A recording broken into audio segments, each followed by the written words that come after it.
Daniel and Patricia Lewi founded the Cure and Action for Tay-Sachs Foundation in June 2011 after their daughter Emily had been diagnosed with a neurodegenerative disease in March of that year. Dan is also head of business development and patient advocacy at Pulse Infoframe. He's here to talk to us about how a patient registry can help patient advocacy. Okay, so Dan, someone new to patient advocacy may have heard the term patient registry, but they may not fully understand what it means. Can you explain what a patient registry is in layperson's terms? I suppose the simplistic way, a patient registry is really keeping your community's information in a centralized place to allow it to be used for research and to allow it to be used in treatments. I think sometimes as advocates, we can get a bit overwhelmed when we hear the term registry and we hear, industry want to get involved, we hear the researchers want to get involved. But the idea behind having an effective patient registry really is to keep all of your patient information in one space so it can be used effectively. And you don't end up with different data sets being held and stored by different people. I think that's very important. You want to bring it all together in one centralized place that the patient group can manage. And now, how does a patient registry help patient advocacy? Well, it's vital, to be honest, because it allows us as a community to know, how many people have the disease. And that's the most important bits when it comes if you're working to develop treatments, because people need to know how many people actually have the disease. But in advocacy as well, it allows you to put your kind of disease on the map, so people can start seeing that, okay, there's this rare disease, it affects 1 in, say, 320,000, but they have a registry that has 200 patients in there. And that's interesting for pharma, that's interesting for researchers. And what it does is it drives up interest in people then developing or looking into the disease more. The problem we have in the rare disease space is what makes us attractive for treatments to be developed. What makes us attractive is actually having information about the disease. How do you get information? It's with a registry. So it all comes back to that simple thing about having that centralized place that has patient information so you can actually develop treatments, research, and make a difference to people affected by that disease in the future. One thing that's central to a patient registry, of course, is data. And Yep. This is where I can see many people sort of their eyes start to gloss over. So can you talk very briefly about data standards and why patient advocates should concern themselves with data standards? There are so many data standards, OMOP, CDIS, then there's GDPR, HIPAA compliance, and it goes on and on and on. And actually, as an advocate, the thing I've really learned over the years is you can't be expected to be the expert in everything, but what you can do is leverage the expertise of those people around you.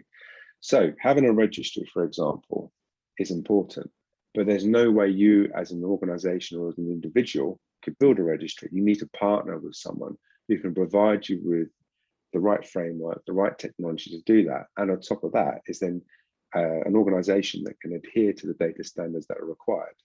Your role as an advocate is not to fully, be on every committee and every board about how data standards are implemented, but it's to understand what they are. And so when you work with a company, when you develop a registry, it's important that they are the ones who can answer those questions for you, so they adhere to them. I think that's really, really important. There's no way you could be expected to be an expert on data, but you need to partner with the experts who are. Okay. So now let's talk very briefly about data privacy, because of course these days that is a concern. You don't want your health data getting into the wrong hands. What are maybe some key points that a patient advocate should look for in terms of data privacy when they're looking at patient registries? So the key thing is when data is shared, how it is shared and what format. So it's is the data anonymized and things like that, and how it should be, and also where the data is stored and how it is stored. And this is where the correct choice in the partner who develops and creates your registry is important, because they're the ones who will be leading that kind of objective. As long as you understand that all data needs to be private, and the owners of that data, of course, are the patients, the parent carers, whoever gets the consent, but it needs to be stored in a format that is safe and secure. And that's what the majority of registry companies are able to do. And that's why storing it's not on your kind of local PC and Excel spreadsheet really isn't good enough in terms of utilizing that data going forward if you want to get involved with pharma or researchers, because that isn't a secure format. That's what's the real benefit of using a patient registry, because the data is then stored appropriately and it's safe and secure. And now, how does Pulse Infoframe's patient registry support patient advocacy?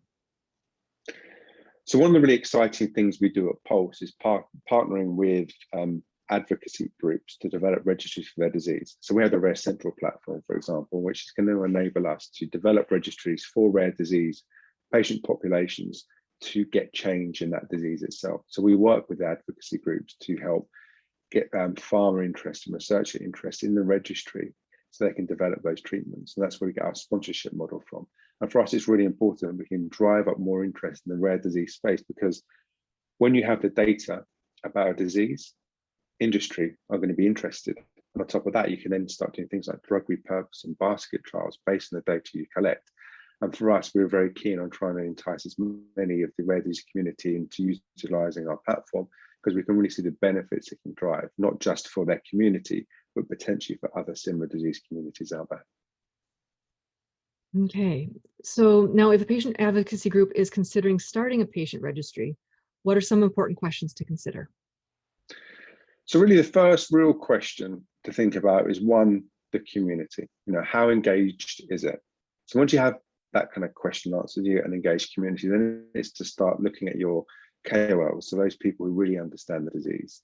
Then it started to look at the landscape of pharma. Are pharma interested? And this is where you can start utilizing a registry project to drive more people into become interested in the disease. And the one thing I'm very a big advocate on is then looking at drug repurposing, how you can use the data from your disease for a drug that's been used in another disease. And this is what's really, really important, is you need to look at the landscape and plan ahead. It's probably best to start putting like a 3 or 5 year plan together and have a milestone based on your registry. What do you want to get from it? The contact registry year 1, great. Year 2, pharma involvement. Year 3, utilizing that data then into treatments. But having a plan will really make a difference, because it allows you then to say this is an asset that we can use for our community. Okay. And then my last question is there anything else about healthy patient advocacy and Pulse Infoframe that you'd like to mention that I haven't asked about?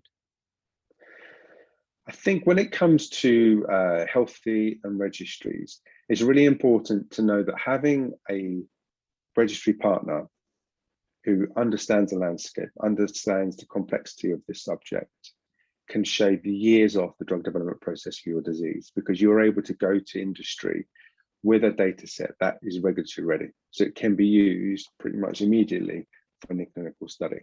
And this is sometimes what the point that people miss. It's great to have a data set. You can do natural history studies off the back of it. But if you want to start using it on the clinical side, you really need to have a registry and a partner who has a system that has been developed specifically for that. I think this is where a Pulse with a healthy platform, we can really fill that gap, because the platform is so far advanced in that sense that you can utilize our system to drive forward treatments for your disease very quickly. Great. Thanks a lot for your time.